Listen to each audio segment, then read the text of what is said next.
ये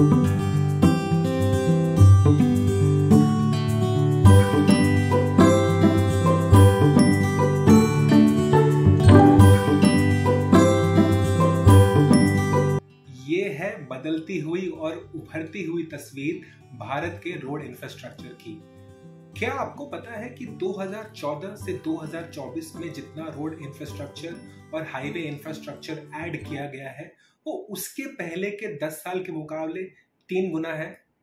जी हाँ, ये है डेवलपमेंट, और इंफ्रास्ट्रक्चर डेवलपमेंट स्पेसिफिकली इंडिया में बहुत तेजी से हो रहा है। इसलिए आज ऐसे ही एक सेक्टर की कंपनी के बारे में बात करेंगे। स्मॉल कैप कंपनी है, काफ़ी प्रॉमिसिंग कंपनी लग रही है। उसके बारे में सब कुछ देखेंगे, फंडामेंटल्स, और एंड में देखेंगे कौन सी कंपनी है और उसका टारगेट प्राइस हमारे हिसाब से क्या है। हेलो, मैं हूं सिद्धार्थ और शुरू करते हैं आज का एपिसोड चालाक इन्वेस्टर का। बात करते हैं अब कंपनी के बिजनेस और फंडामेंटल्स के बारे में। जैसा मैंने आपको पहले बोला था, ये कंपनी इंफ्रास्ट्रक्चर स्पेस में डेवलपमेंट, कंस्ट्रक्शन, मैनेजमेंट, पूरी वैल्यू चेन में एक काफ़ी स्ट्रॉन्ग प्रेजेंस रखती है। और पिछले कुछ सालों में इसने काफ़ी अच्छी ग्रोथ दिखाई है, both in terms of revenue as well as profitability. ये मेनली डील करते हैं रोड्स, फ्लाईओवर्स, हाईवेज, इन सब के कंस्ट्रक्शन और मेंटेनेंस और डेवलपमेंट के अंदर।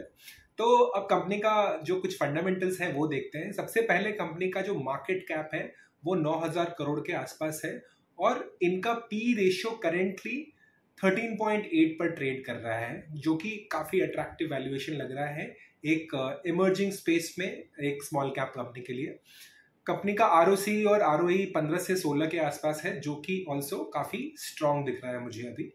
अगर 2015 मई से 2023 जून, जो कि ऑलमोस्ट 8 साल हो गए हैं, 8 साल में कंपनी का प्राइस ऑलमोस्ट 4.5x से ऊपर चला गया है। इसका मतलब कंपनी 75 रुपीज पे ट्रेड किया करती थी और आज के डेट में कंपनी ऑलमोस्ट 350 रुपये पे ट्रेड कर रही है।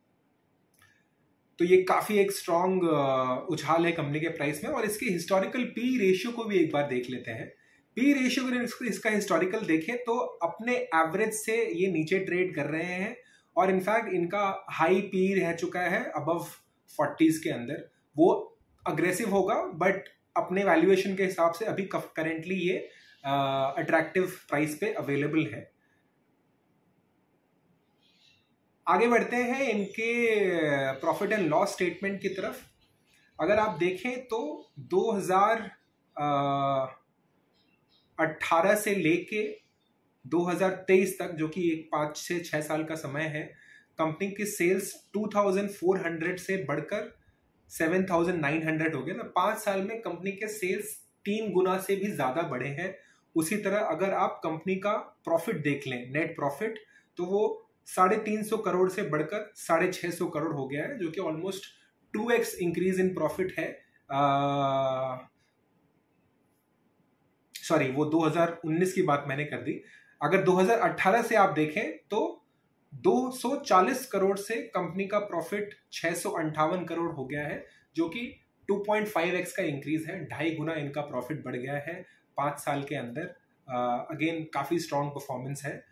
और ईपीएस भी इनका कंसिस्टेंटली बढ़ रहा है। 9.4 का पर शेयर इनका ईपीएस था 2018 में, जो 2023 में बढ़कर 25.67 हो गया है।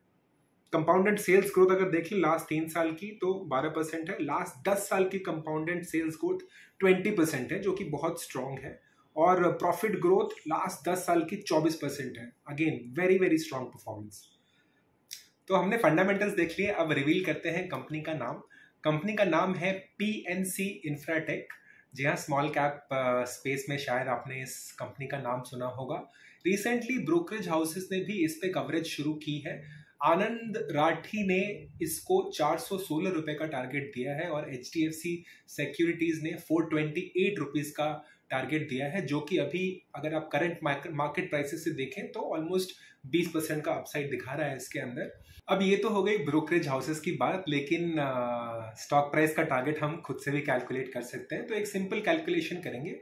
इनका जो लास्ट ईयर का EPS अर्निंग्स पर शेयर था वो 25.6 रुपीज था, उस पर अगर रिलेटिवली एक कॉन्जर्वेटिव एस्टिमेट ले 10% का इंक्रीज फॉर FY24, तो FY24 क्लोज पे इनका एक्सपेक्टेड EPS 28.1 रुपीज होगा, जो कि 10% का इंक्रीज है ऑन लास्ट ईयर्स EPS। अब हमने पहले भी डिस्कवर किया था, अब आप कुछ और वीडियोस हैं इस चैनल पे वो देख सकते हैं, बट उस कॉन्सेप्ट को मैं रिपीट करता हूँ। कंपनी का फॉरवर्ड लुकिंग प्राइस निकालने के लिए हम अर्निंग्स पर शेयर जो प्रोजेक्टेड है उस साल की, उसको मल्टीप्लाई करेंगे एक्सपेक्टेड पी रेशियो या फिर एक स्टैंडर्ड पी रेशियो जो उस इंडस्ट्री का होना चाहिए। हमने देखा था कि कंपनी का करंट पी रेशियो 13.8 है, जो लोअर साइड पर है।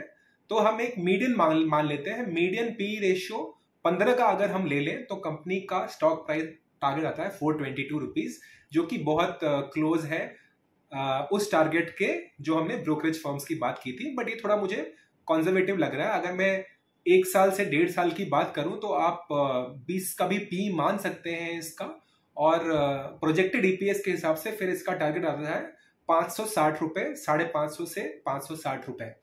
तो उस एस्पेक्ट से काफी ज्यादा अपसाइड है कंपनी के अंदर, इसलिए मुझे ये स्टॉक अभी काफी अच्छा लग रहा है। आप बताइएगा मुझे कमेंट्स में कि आपने ये स्टॉक लिया है, नहीं लिया, आपके पोर्टफोलियो में है, और अगर नहीं लिया है तो आपको कैसा लग रहा है, आपके क्या व्यूज हैं इसके ऊपर।